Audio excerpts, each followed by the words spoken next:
First, we can take the opportunity to drop into the body. Just knowing where the body is in space, in the present.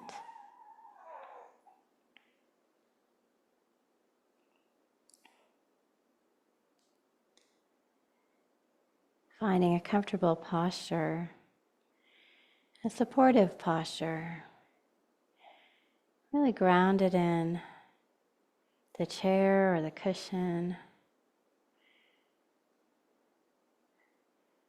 allowing the spine to flow up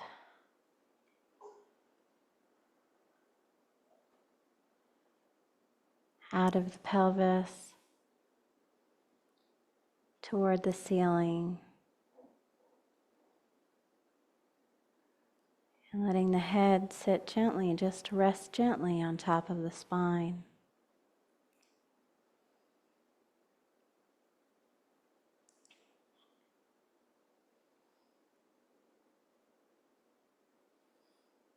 Letting the arms drape from the shoulders.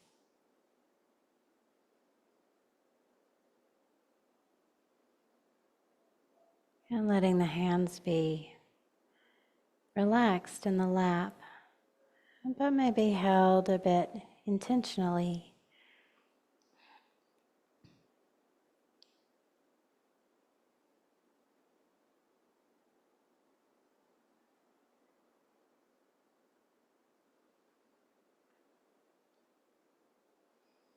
Looking here for a balance of uprightness, energy, awakeness, alertness, and relaxation, openness, receptivity, gentleness.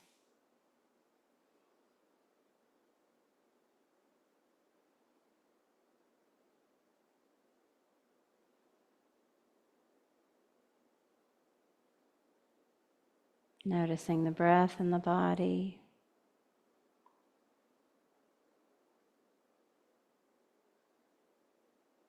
And noticing the breath energy around the body.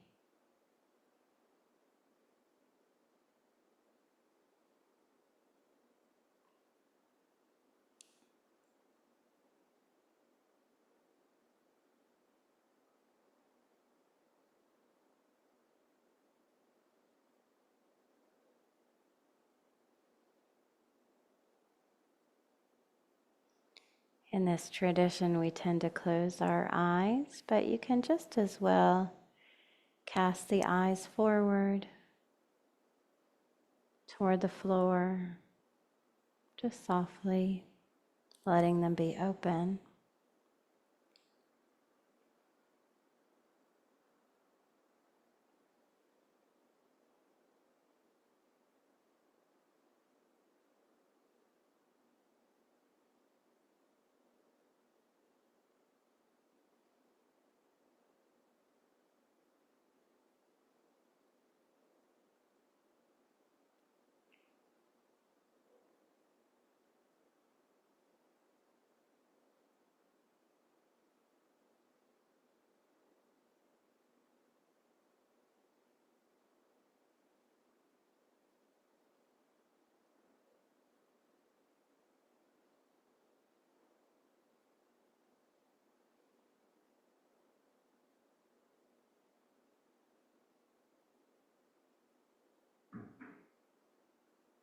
And then just bringing, as much as possible, a similar intention of balance to the mind, to the heart, to the emotional structures.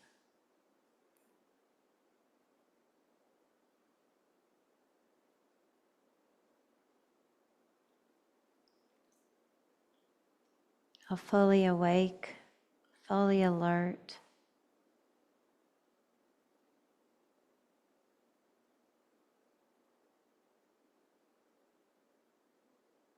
while at the same time not anxious or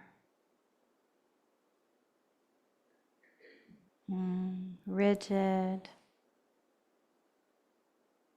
but rather bringing a receptivity and an openness, a malleability to the mind, the heart, the thinking.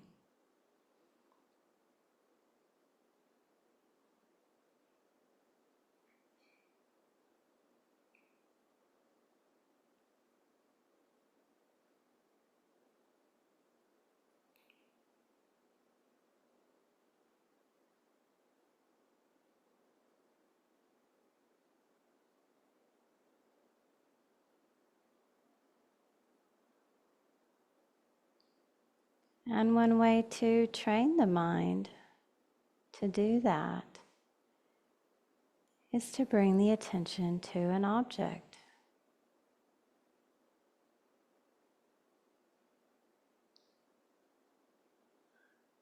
A mental object or an object in the body, the feeling of the breath at the nose or at the heart.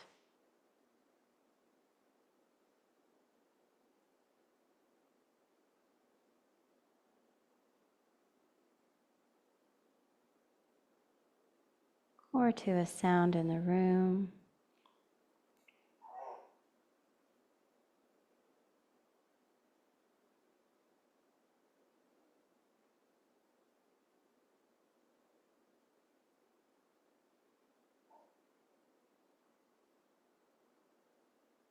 Or to a phrase like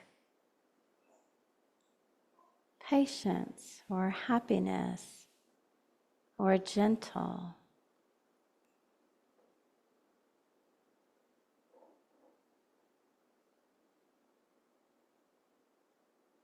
And then bringing the mind back to that object, back to that anchor, over and over through the meditation, without judgment, without worry, just remembering and recollecting and awakening again and again to the mind in the present, to the mind in the body.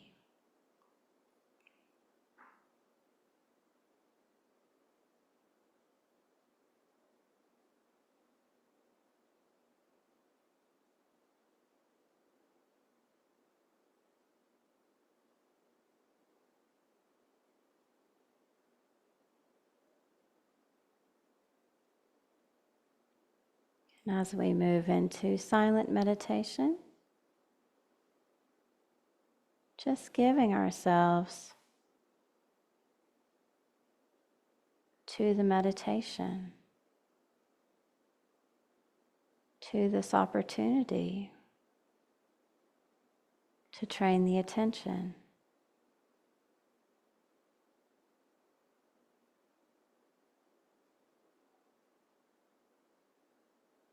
To be sweet,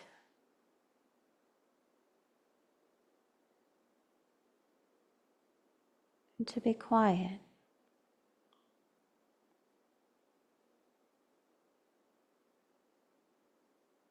and to enjoy it.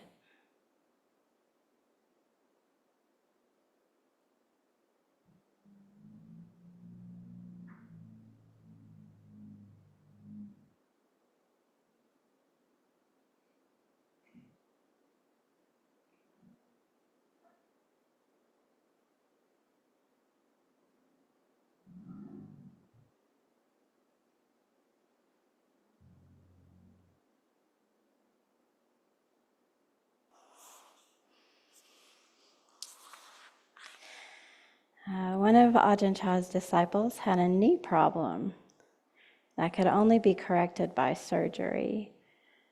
Although the doctors had assured him his knee would be well in a couple of weeks, months went by, and it still hadn't healed properly.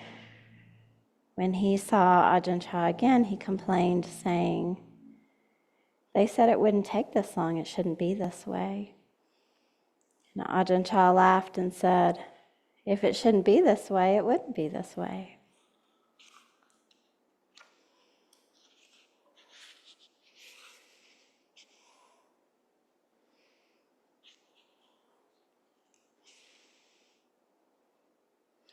See your defilements. Know them like you know a cobra's poison. You won't grab the cobra because you know it can kill you. See the harm in things harmful and the use in things useful.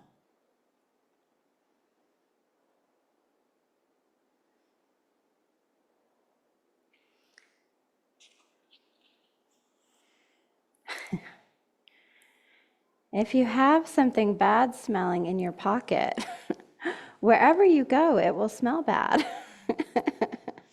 Don't blame it on the place. Okay, I think that gets the point across.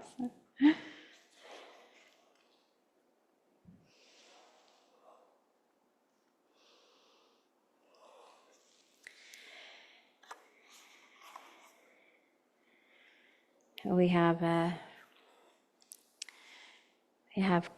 kid watchers downstairs with no kids, but they are having a wonderful time, and it's really sweet, really delightful to see this coming together again. The kids program. We started a kids program years and years ago when Greg had small kids and I was having small kids, and we didn't want to stop coming to the Dhamma Center. And so we did various things over the years to have the kids taken care of. For a while it was Greg's amazing nanny, and for a while it was this wonderful fellow that we hired, and for 3 years it was me.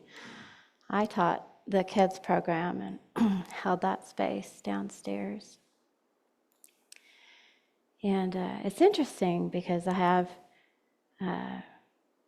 mixed feelings about bringing it back.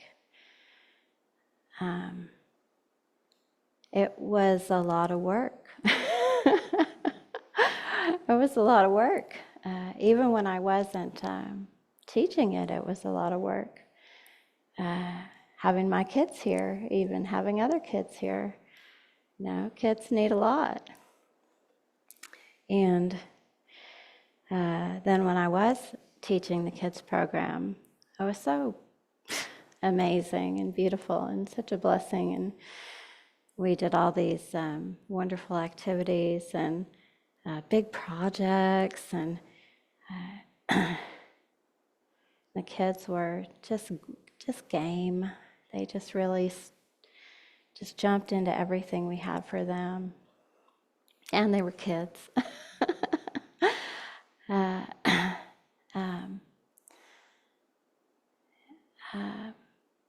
But I didn't sit up here for 3 years because I was downstairs helping with the kids program, and that was hard for me. It felt a bit isolating, but also really important, like this thing that really needed to be done, and I was the person for it. But also that gave rise to the Tuesday night group. Madhu and Heidi Sue, I got to know them on Tuesday, and that was a beautiful thing that happened. And Tom, you were part of that, because I wanted to be with community, even if I couldn't be with my Sunday morning community. And so then we had a Tuesday night community downstairs. And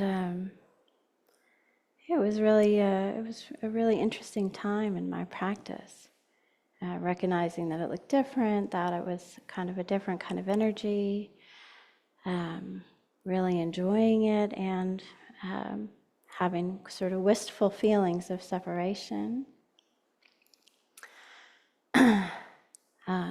So it's interesting to watch it start back up again.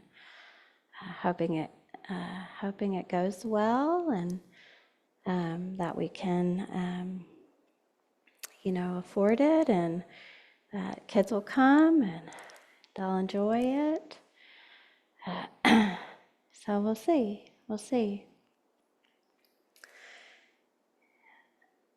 And that's sort of the beauty of how PFOD does things here. How we do kind of programming to a degree is it's a real matchup of people's bandwidth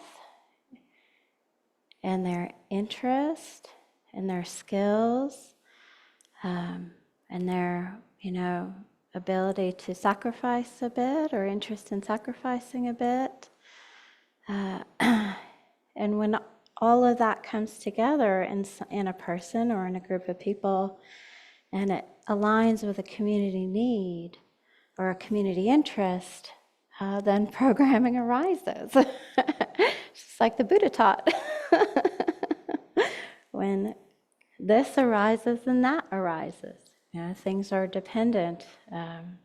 Things coming about in the world are dependent on conditions coming together in the right way.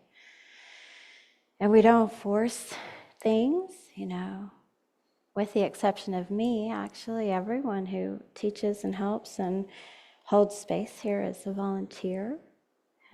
And everything that we do here is by Dhamma, so the offering of generosity to keep the lights on and the heat going, and the program's coming. So it's just kind of this beautiful, delicate, in my more fearful moments, I would say fragile balance of conditions coming together. And then they change, COVID was a good example of that. The first thing we did was tell the kids not to come back. Everywhere on earth, the first thing everybody did was tell the kids not to come back. That was really hard, because they were really the heartbeat at that time for me. It's this kind of beautiful, exciting energy from the kids in the basement. But we asked the kids not to come back, and that was, of course, coming on 5 years ago. So it's been a while, and now we're tiptoeing back in. And then this January, we're starting up a couple new programs, which are really exciting. We'll be having almost 5 days a week, but we'll be having a weekday morning drop-in sit for people in the neighborhood, for people who want a morning meditation, 7 to 8 a.m., Monday, Tuesday, Thursday, Friday, and then we've got Wednesday online. So we'll start there. We'll start with that, just that much. Ajahn Chah says, just this much, just this much. But we've got volunteers and interested meditators and people with bandwidth and people in the neighborhood who are willing to hold that space in the morning. And it's taking a village, it's like 5 people or something pulling together for those 4 days. And we'll see how it goes. Is there an interest from the community for that? Having an early morning meditation space for me I sat briefly with a Zen group before I found this place, and they had this early morning meditation every single day. And but the Zendo was in a person's house. So it was it wasn't a big lift for them to open the doors, at from 6 to 7 every day. It was their house. They could just walk downstairs and open the doors. But for us, that's a big lift. People have to take time out of their morning, come here. make the space available, be committed, find backups, all that, and it's beautiful. It's amazing. We'll give it a try, And then it looks like we'll have another evening program that is a bit like our previous flagship program, which is it'll be a meditation, a 30-minute meditation, and then an opportunity for sharing about practice. Just simple. Community, sit and share in the evening for the not morning people. Don't any of you even think of switching. Okay, you can switch. But it'll be lovely to give that a try. It's coming from a community, the community, for the community. And I think it's really sweet that although it feels a bit, chaotic, I don't know, chaotic's maybe not the word, but organic, can I say that, organic? How programming comes about here, because there's no real prescripted or conscripted way we have to do things. So programming comes from a framework of, the 5 precepts and generosity, dana sila bhavana, generosity, integrity, meditation. And then when those things are covered, and there's someone in the community or several people in the community who are willing and able to kind of step in and say, yeah, let's try this out. That's how programs happen here. It's very sweet. And sometimes they last, a short time. Sometimes they go for 25 years. But it'll be interesting this January to see how things change, how they grow, how they morph. We do offer spaces here for other groups that aren't affiliated with Portland Friends of the Dhamma to come sit, incubate, grow their community. People can rent, groups can rent space from us, and we'll be putting that out there again in January. We did lose one of our group tenants. So we'll also hopefully have a new group coming in or another group coming in, be able to welcome some new energy, steward another group maybe over time, spread the word. We're looking for another group to bring in. I was sort of laughing, I can't. This is my first year as the spiritual director, and we've lost 2 tenants, and I was like, I really don't want to see this place go under, like, in my first year.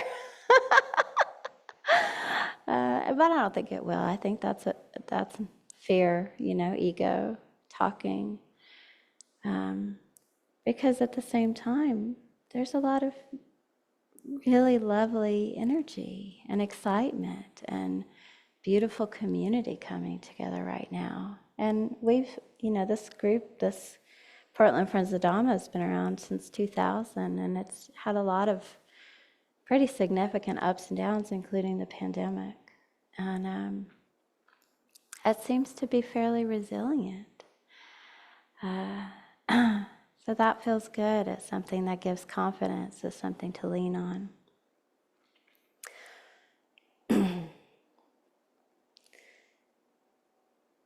So anyway, I guess this wasn't sort of a deep Dhamma talk or anything like that, but just some reflections on how lovely it is when conditions come together under the framework of goodness and generosity and integrity. And then, we hold these things seriously but lightly. If it works out, it works out. If it doesn't, it doesn't. We steward each other. Margaret taught me the phrase, we give it a whirl. So we give it a whirl, that feels really good. That's a good commitment, a whirl. I'll stand behind that any day. Maybe a tilt-a-whirl. And then, have the courage to try new things and see where they go. That feels good. All right, so I think I'll just leave it at that. And maybe open it up for conversation or questions, anecdotes, questions about practice or this place.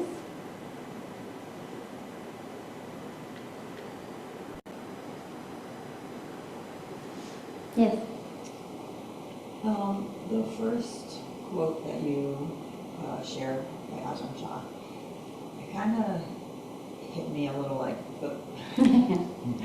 and I just wonder, like, in my mind, I was thinking, well, the man still has any pain, and it wouldn't be that way if it wasn't. But what if they discovered, like, oh, the surgeon left a sponge in there or something? Like, there was, like, a reason, like, this man is having knee pain. And he's just believing, like, there's nothing he can do about it but accept it. Yeah. Like, where's that line between, obviously, there's things we need to accept, but then there is clear, like, trying to get clear knowing if there is some difference, something that we can do something about to make a change.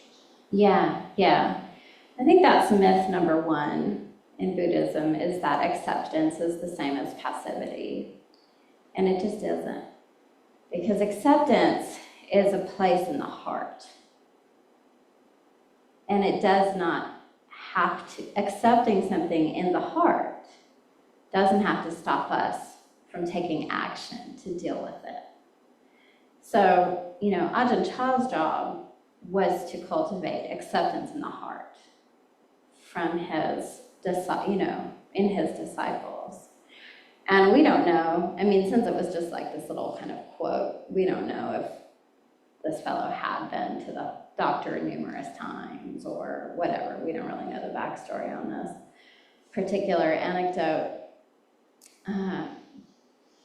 But what he's talking about, or what he's speaking to, is the place that we go to when we think something is wrong. That is worry, rumination, gotta fix it, gotta fight it, gotta grapple with it, gotta conflict with it. And we can accept our conditions in the heart and still act appropriately. So yeah, if you're having pain, for years I had really bad chronic pain. I just developed this autoimmune arthritis, and it would take me 45 minutes to get up out of bed in the morning. I was so stiff. Several minutes to get out of the car. Getting up from this position got embarrassing after a while. And I was trying to figure it out. And then, something would work and then something wouldn't work. And I was worried about it all the time. But I remember I had this experience. I went down to Abhayagiri during this time, and I saw Ajahn Pasano, and he knows, he pays attention, he knows the state of your union if he knows you, and he doesn't forget, spouses' names, current ailments, kids' ages, like it's all in here. And I went down and I visited him, and he said, first thing in the parking lot, how are you doing? And I knew, how are you doing was a pointed question, it wasn't just a floating greeting. How are you doing? How's your pain? Essentially, he did ask me how my illness was. And I said, well, I've been in a lot of pain and it's been kind of tricky and he goes, but what? But what? And I took that as a teaching around the First Noble Truth, just to let it be a seeing and an understanding of the stress. I can see it, I can understand it, I can recognize it, I can realize it, I can understand it as a heart activity. And then I keep trying to push it away as a heart activity. That doesn't mean I don't continue pursuing, a solution. There are medical solutions for things, and I got one. And yay, here I am, back on the cushion, jumping out of bed in the morning. But he was pointing to an activity of the heart. That I would, it's really hard, but I'm fixing it, but I'm getting to it, but I'm working it out, but I'm here, and he was instructing me to see the stress and allow it to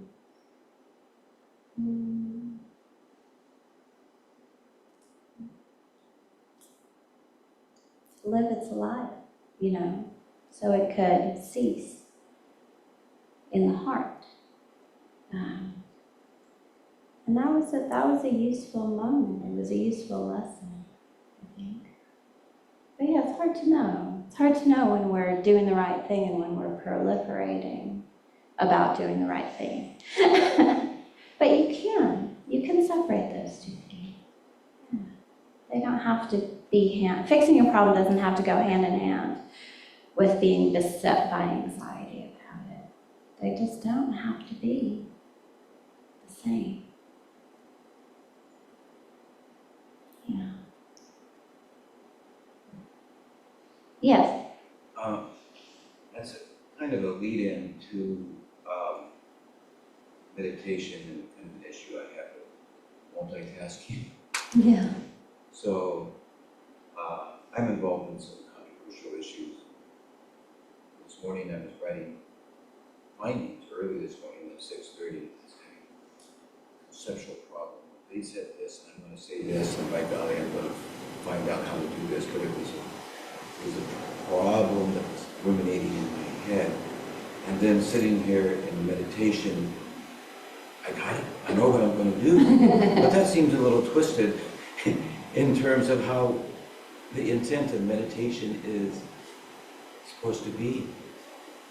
It came into resolving conflict based upon something else rather than the intention to come into focus, come into being. Oh, yeah. So how do we balance this when our daily lives are so engaged in this resolution of issues and conflicts, causing good things to happen versus bad things? Yeah, I mean, just to your point, I saw some faces of recognition when you said, oops, aha, I got it. I was supposed to be meditating. All of a sudden my problem solved itself. And, and I think the short answer is that sitting in silence and allowing things to be as they are is just an absolute direct way to solving our problems. We forget. So when we have a problem off the cushion, we need to solve it. We do all the math, and we do all the thinking, and we do all the talking, and we do all the by gollying. I heard that. But as soon as you say by golly, you're you're grappling with a problem. But when we sit and we allow silence, when we allow an opening, then it turns out what is right, what's useful, what's skillful, what's beneficial, what makes the most sense will bubble up on its own a lot of the time. You know, so cheekily I could say, well, sit twice a day so that you can solve your problems in the morning and then have a nice have a nice breath meditation in the evening. But yeah, it's not uncommon. It's not uncommon. Yeah. It's normal. And then you let it go. I forgot that part. So if your if your problem gets solved in meditation, then see if you can let it go. Okay, that's fine. Okay, thank you. You know, come back to the breath for the next 11 minutes or whatever's left. And then come back to it, you know, get on with it later. I like to do a meditation for the calming, gentle relaxation. Yeah, sure. You know, what's wrong with that? Just make sure you get the calming, gentle, that one in for sure. And then do the other one.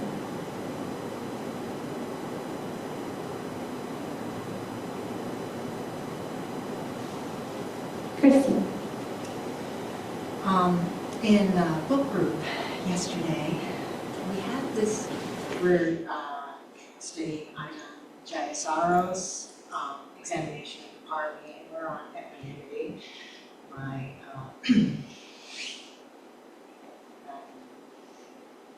not finished. But he talks about evenness in equanimity. And another person said, you know, is that like ease? And I started thinking about it, and I'm curious about your thoughts. For me, at this point in my practice, I can see that perhaps there could be a situation, you know, where I'm like, oh, I'm not having anger, you know, and there's this realization of the perhaps evenness, but there isn't ease, it's still a, you know? So I'd love to hear more. Is that what he's speaking of, or am I on the way to what he's speaking of? Yeah. Well, I would not for a minute propose to say that I know what Ajahn Jayasaro is speaking of. But he's a master. But, you know, I've heard this term, and I use it because I love it, evenness in all four postures. So equanimity is evenness in all four postures. And that is speaking to a way of being in the world that does not go out. So whether I'm standing up and talking to people, or sitting down in meditation, or lying down about to go to sleep, or walking through Fred Meyer, what comes into the senses does not throw me. So I see something I really like and I can let it go. Oh, yeah, that's nice, delightful, how lovely. And then not want it, not reach for it, not grasp it. I can see something that I really don't like, that really is unappealing to me, and I can look at it without a feeling of disgust or aversion or pushing it away.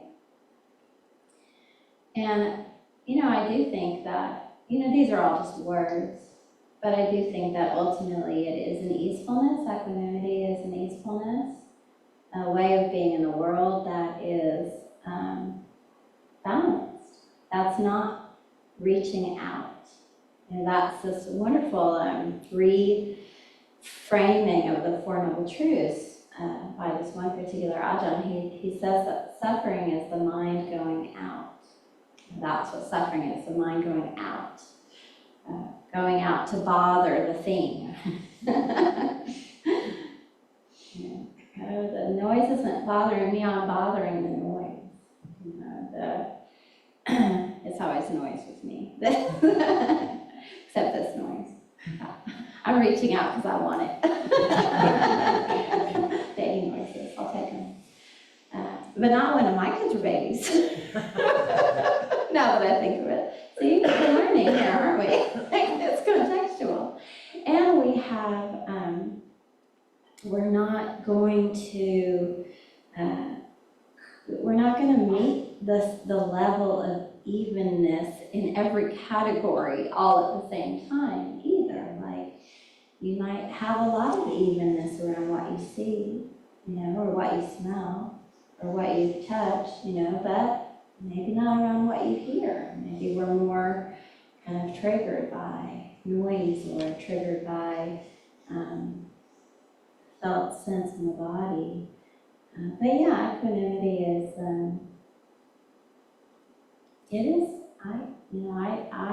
I like that term, evenness. And most of us aren't there yet. So if it still feels like this, that's because it's normal. But it probably doesn't feel like this anymore. And that's